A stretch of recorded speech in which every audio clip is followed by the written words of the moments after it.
Mateus capítulo 21, versículo 28, que nos diz assim.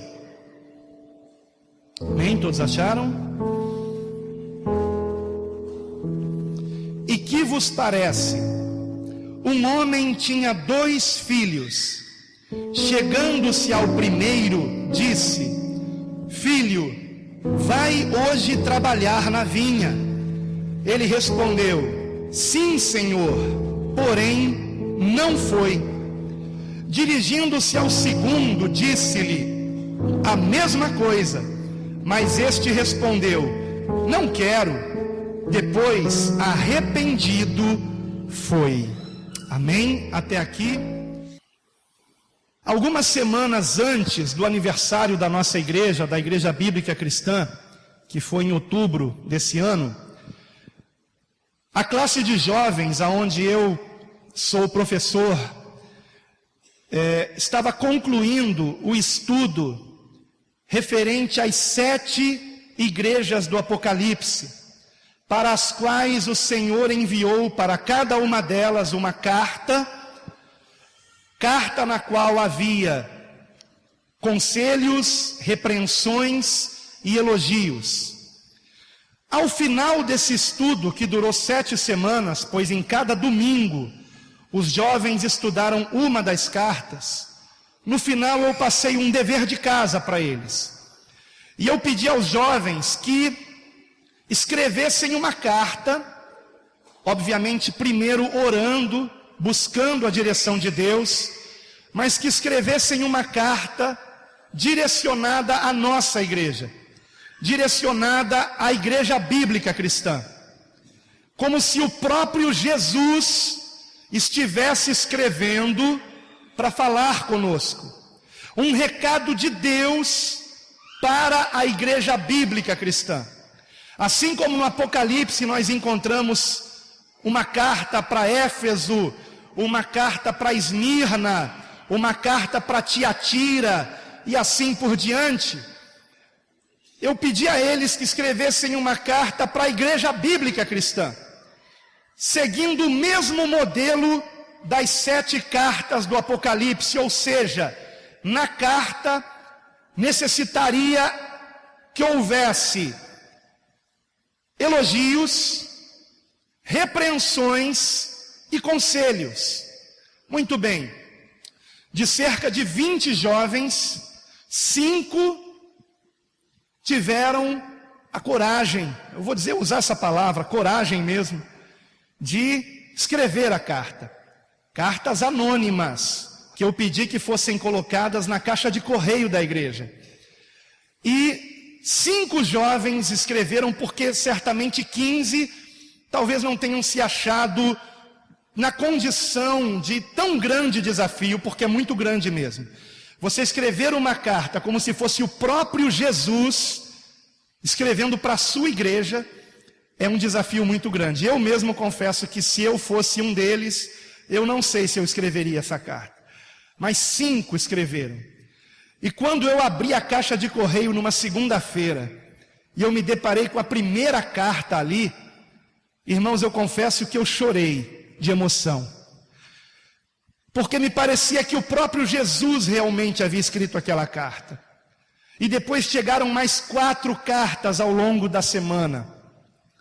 E para a glória de Deus, cada uma das cartas estava em consonância com a outra. Havia uma harmonia entre as cartas. Assim como nós temos uma harmonia, por exemplo, nos livros da Bíblia. Porque todos foram inspirados pelo mesmo Espírito Santo.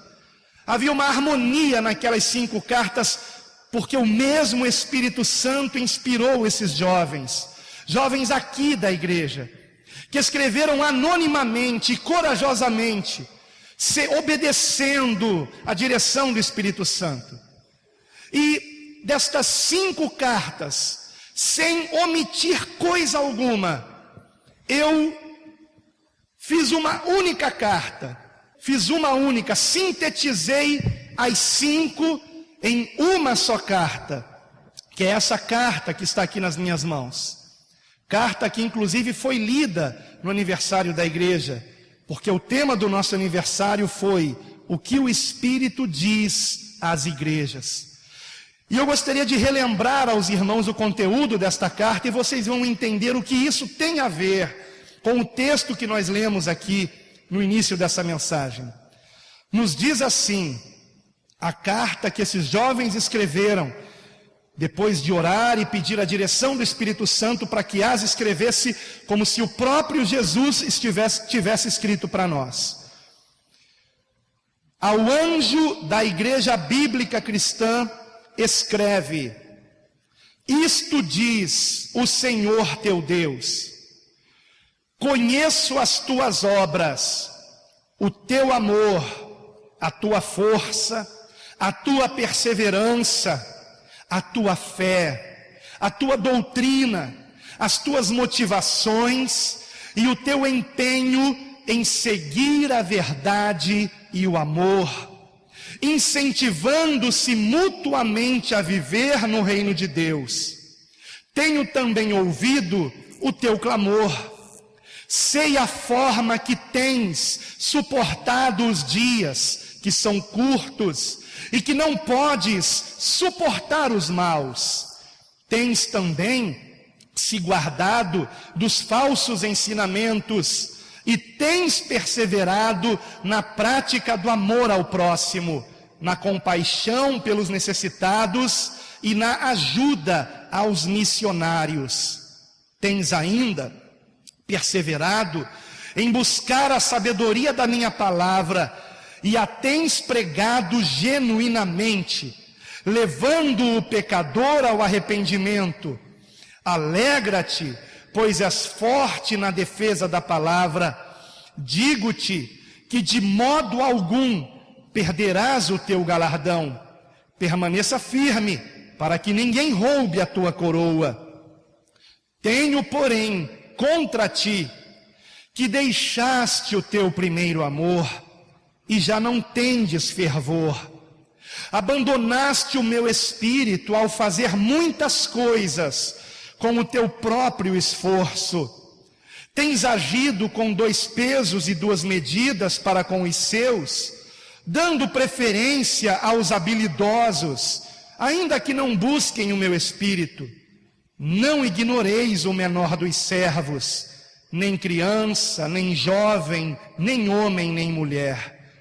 Arrepende-te dos teus pecados, pois alguns dentre vós têm se conformado com as alegrias do mundo. Lembra-os de que para receber a vida é preciso nascer de novo, pois quem quiser salvar sua vida, perdê-la-á, mas quem perder a sua vida, por amor de mim, achá-la-á.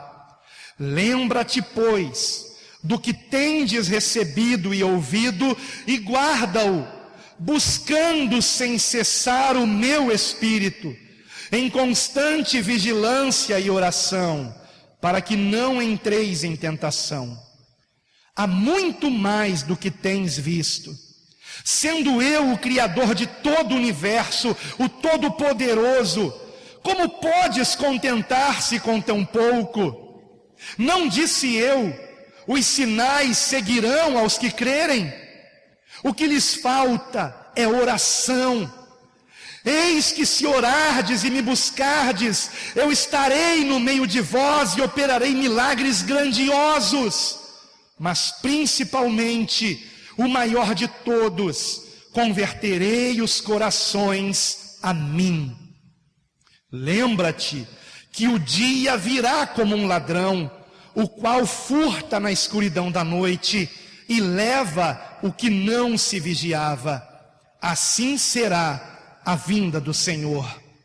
Mas ainda quero dizer-vos que sois querida, que vos amo e vos farei completa para a glória do meu nome.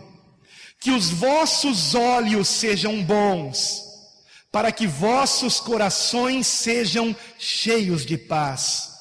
Ao que vencer, será vestido de vestes brancas, e de maneira nenhuma riscarei seu nome do livro da vida.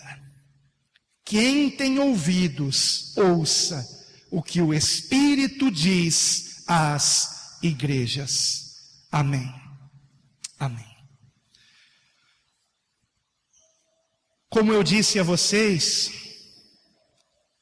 essa carta foi um dever de casa de uma classe de jovens, mas o impacto que isso teve na minha vida foi muito forte. Eu tenho certeza que aqueles que estão ligados no Senhor ouviram essa carta com temor e tremor, porque de fato, irmãos, ela revela o que é a igreja bíblica cristã, como tem sido a nossa igreja, como nós temos agido, porque o Senhor conhece os seus, o Senhor conhece a sua igreja. E por que foi que eu fiz a releitura dessa carta? Na mensagem de hoje, nesse texto que nós lemos como tema dessa mensagem, em Mateus capítulo 21, do versículo 28 ao 30, que é o texto conhecido como a parábola dos dois filhos. Eu fiz a releitura desta carta, porque ela revela algo muito importante. Se qualquer um de nós dobrarmos nossos joelhos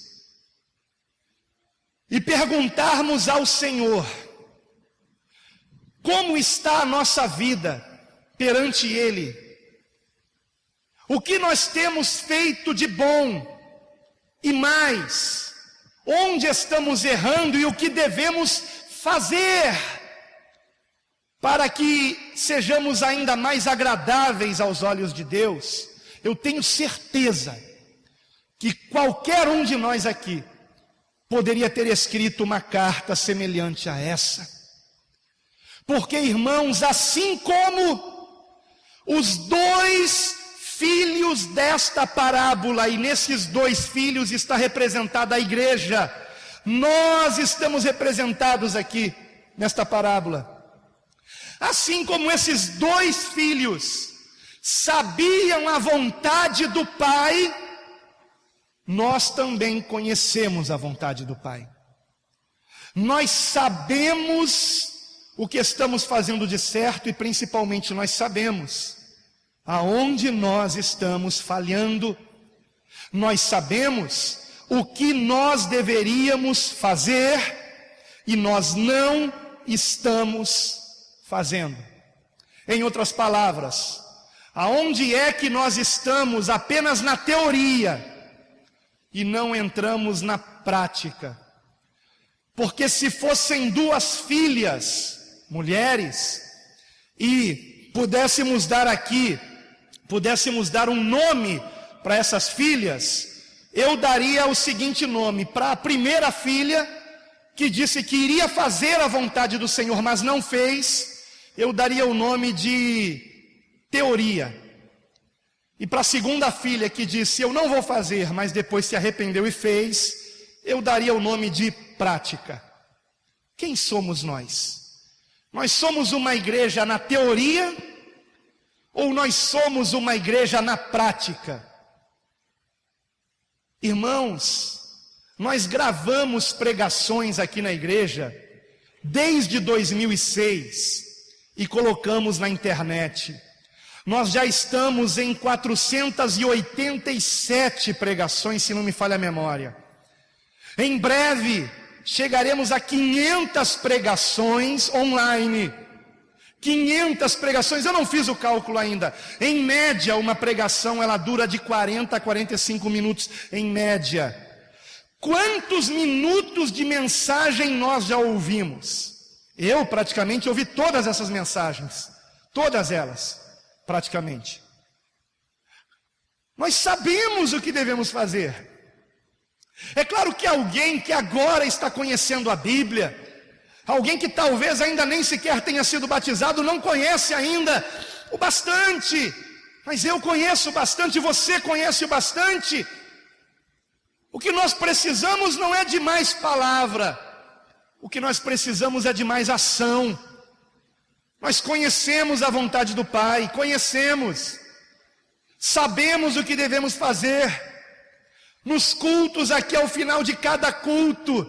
Imaginem, irmãos, quem está aqui desde o início, como a nossa irmã Diaconisa Nilceia, que se casou hoje, fundadora da igreja, para a glória de Deus, está aqui desde 2001, há 13 anos, que ela ouve palavras como eu também, como outros irmãos aqui também.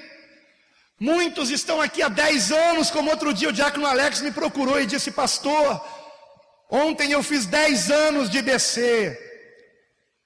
Então, irmãos, palavra, nós conhecemos, temos ouvido aqui culto após culto, mas o detalhe é, será que nós temos feito a vontade do Senhor? Sabe o que está faltando?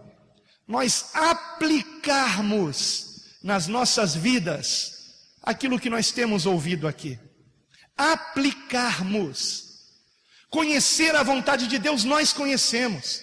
Eu destaquei aqui nessa carta, se você tem uma vista ainda mais eficiente que a minha, você de longe você vai ver que eu sublinhei 3 partes da carta aqui. Eu sublinhei 3 partes, por quê? São 3 diretrizes do Espírito Santo para a Igreja Bíblica Cristã, que eu gostaria de analisar aqui com um pouco mais de cuidado. O primeiro deles é o arrepende-te dos teus pecados. Está escrito assim: arrepende-te dos teus pecados, pois alguns dentre vós têm se conformado com as alegrias do mundo. Arrepende-te de teus pecados. Não pense em ninguém, pense em você. Eu estou pensando em mim também. Quando, na direção do Espírito Santo, eu preparei o esboço dessa mensagem, eu fiz isso pensando em mim mesmo. E o Senhor me deu alguns versículos aqui, que nós precisamos lembrar. Em primeiro lugar, no próprio texto. No próprio texto. Vejam comigo no versículo de número 30, que o segundo filho disse assim para o pai: não quero. Ele não queria fazer a vontade do pai. Filho, vai trabalhar na vinha. O primeiro filho disse que ia e não foi.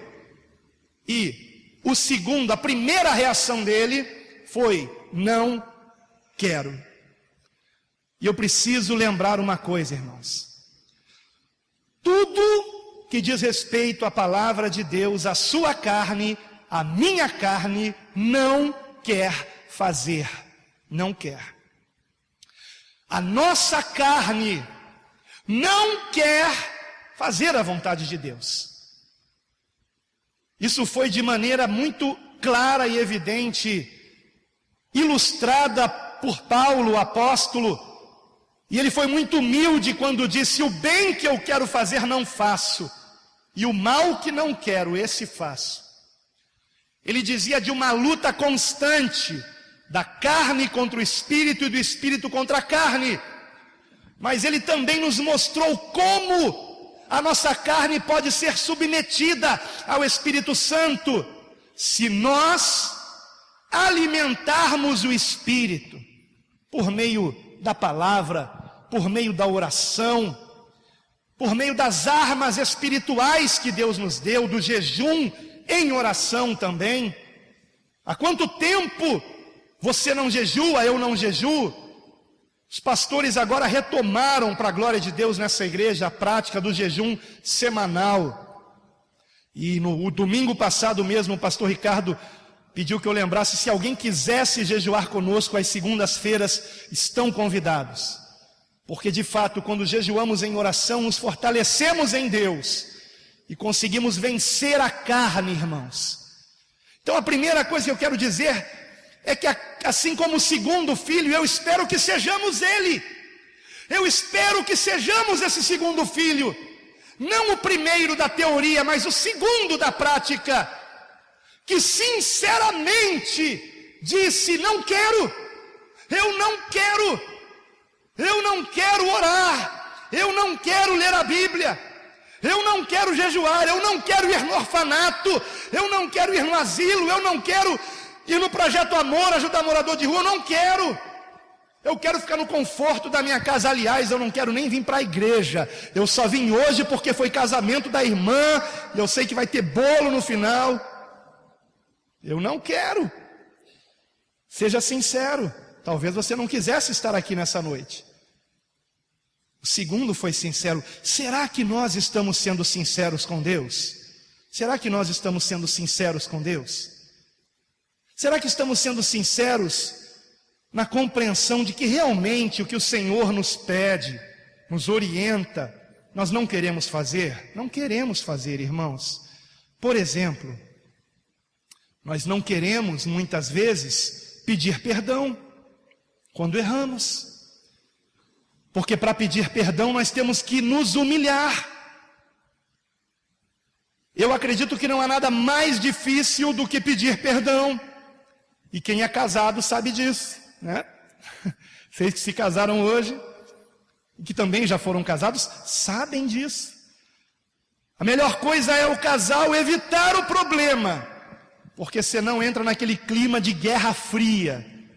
Um não fala com o outro, um não toca no outro, na hora de dormir um vira para um lado, outro vira para o outro. Isto é, quando um não vai dormir no sofá da sala, que geralmente é o marido, né?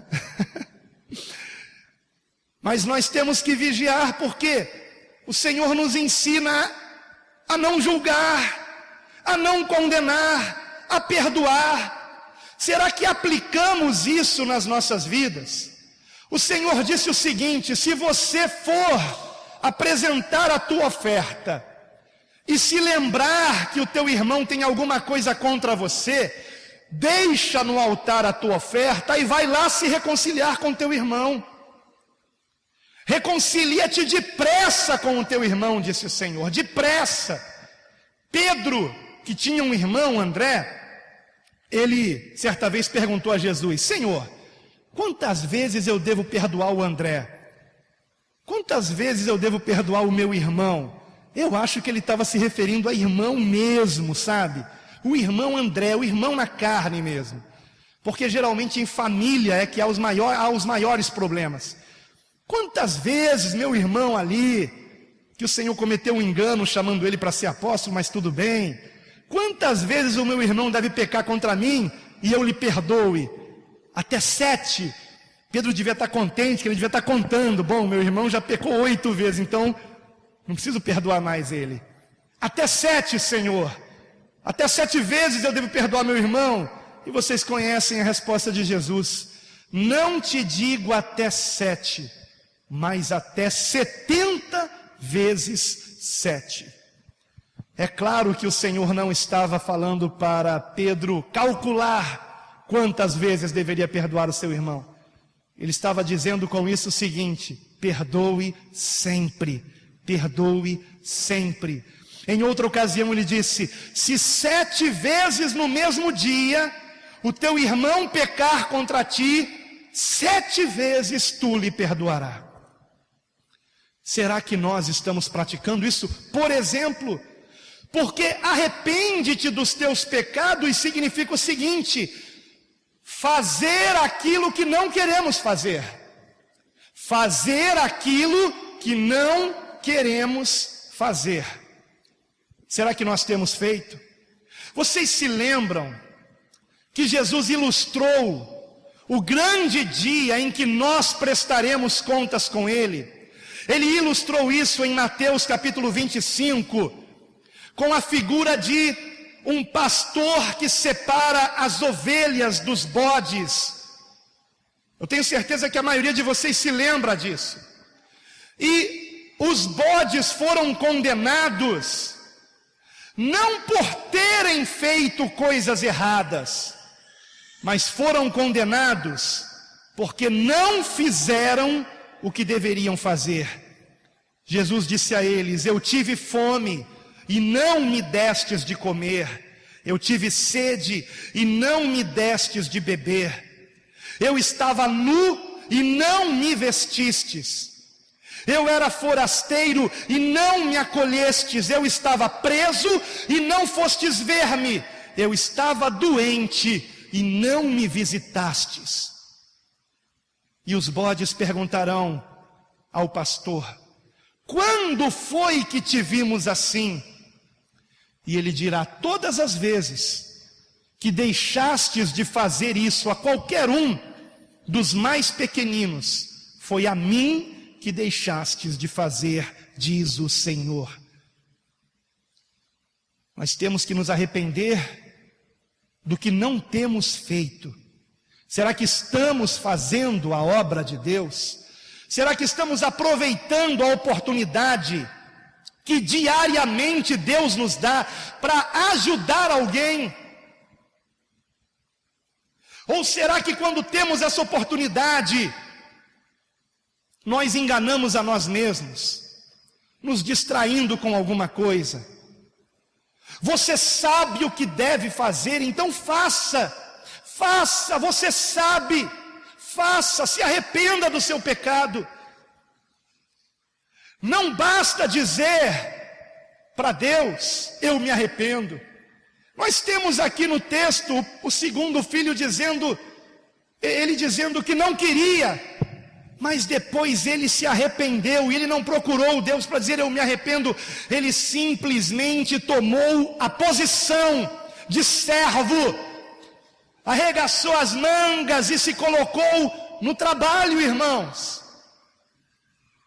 Todos os dias nós temos que fazer a obra de Deus.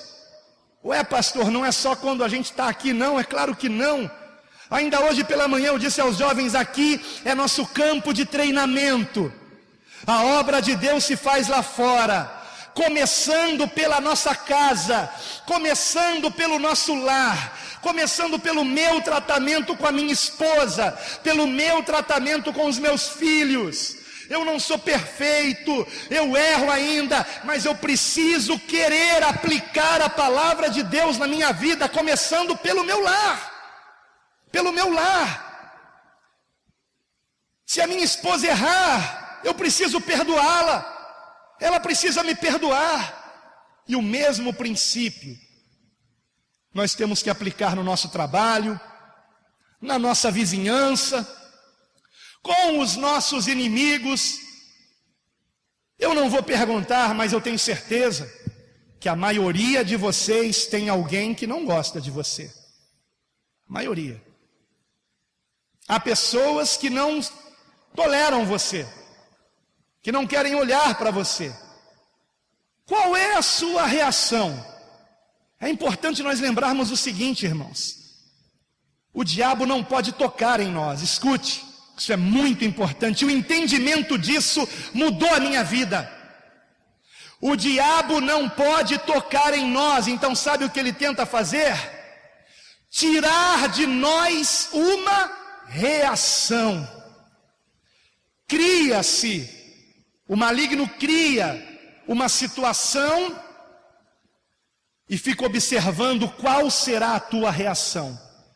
Se você terá uma reação de vingança, uma reação agressiva, uma reação de xingamento, uma reação maldosa, ou uma reação de frieza, que é a pior das reações. Muitos talvez não saibam, mas o contrário do amor não é o ódio. O contrário do amor é a indiferença.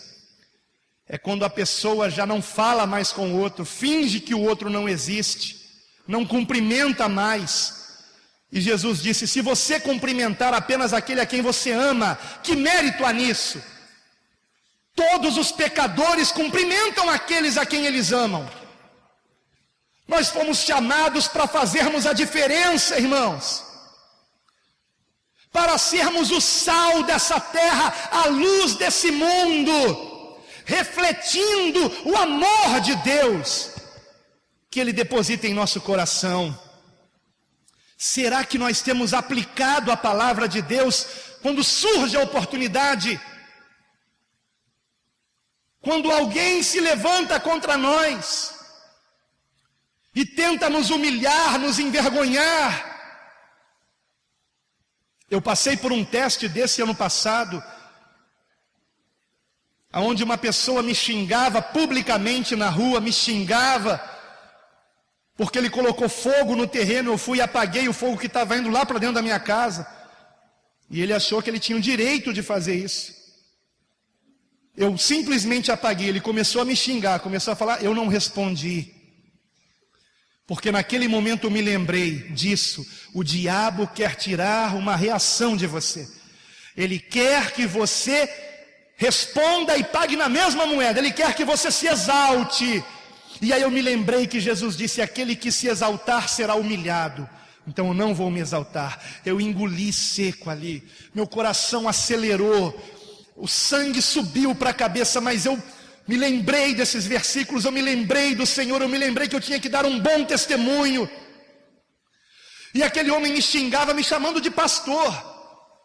Pastor safado, pastor sem vergonha, cara de pau. Que direito você tem de apagar o fogo que eu coloquei? E eu fiquei quieto. Entrei para casa, no final do dia, eu fui até ele. No final do dia, me aproximei dele, depois de orar, me aproximei. Primeiro eu orei, pedi a Deus, Senhor, me ajuda, que não vai ser fácil. Entrei, ele é um padeiro, ele estava na padaria, atrás do balcão. Eu entrei e disse que queria falar com ele. Ele saiu de trás do balcão, com o peito assim estufado, né? E aí eu falei para ele assim, olha, eu queria dizer para você que eu te admiro muito. Eu vejo a hora que o Senhor chega aqui na padaria, a hora que o Senhor vai embora, sei que o Senhor é um trabalhador e eu respeito quem trabalha. Então eu queria dizer para você que se eu soubesse que foi o Senhor que colocou aquele fogo ali, porque eu não sabia, primeiro eu ia falar contigo. Não, pastor, mas eu também lhe respeito. Ele respondeu, na mesma hora quebrou ele. Também lhe respeito, pastor. Também respeito o Senhor. Eu disse, então, pois é. Então para que a gente brigar, né? Não vamos brigar não. Vamos fazer o seguinte, quando você quiser colocar fogo, coloca de noite. Porque aí não vai ter roupa no varal lá em casa, não vai ter problema nenhum. E sabe o que aconteceu? Agora ele nunca mais colocou fogo de dia. Em compensação, toda noite ele faz um foguinho. Toda noite. Não tem uma noite que ele não acenda uma fogueirinha, né? Mas amém. A gente está orando por ele.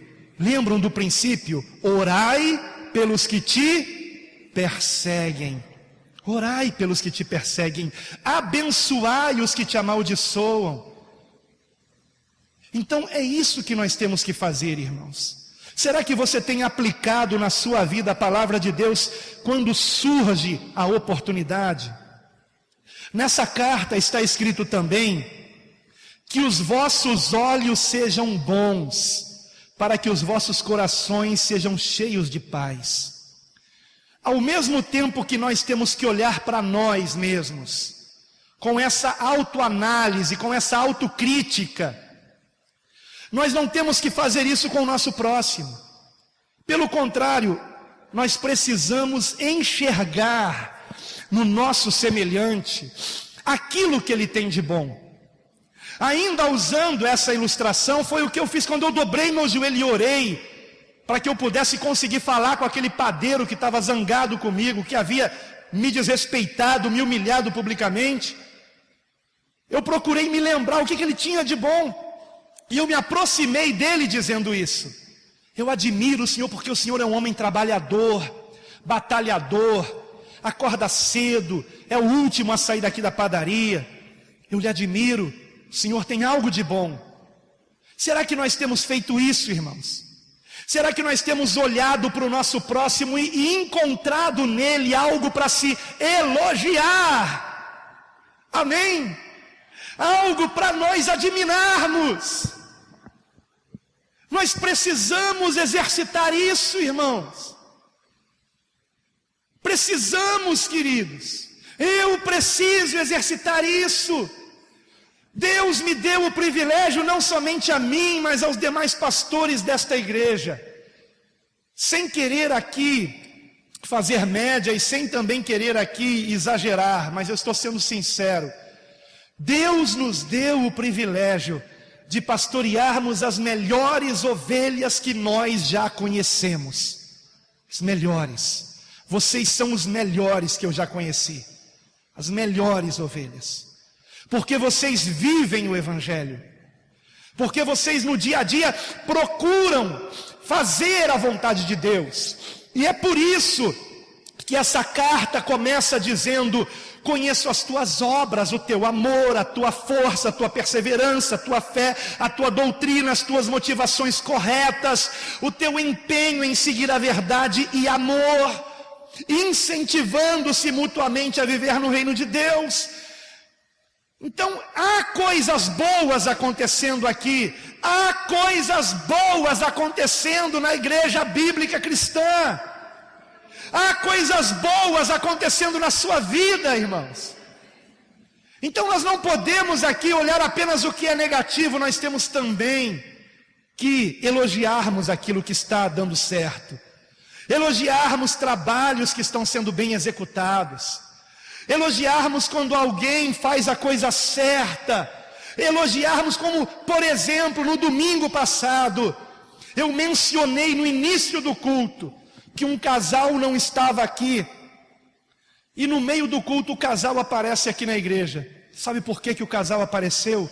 Porque na mesma hora uma irmã se levantou e foi até a casa desse casal e trouxe o casal para a igreja.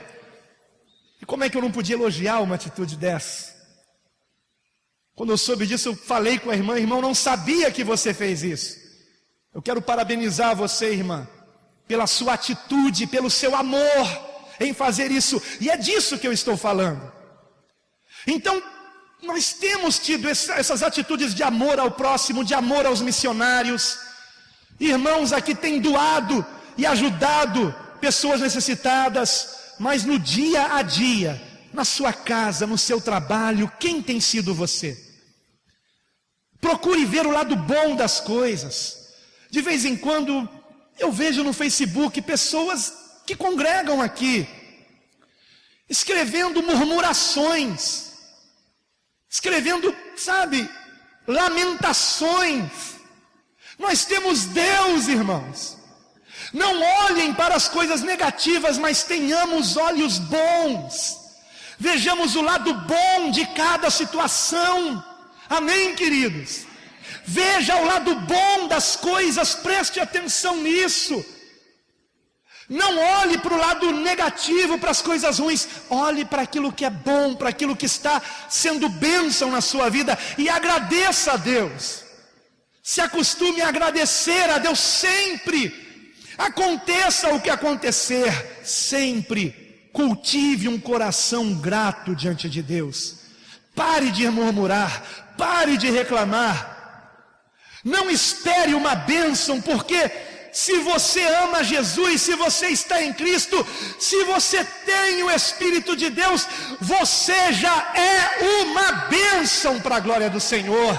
Aleluia!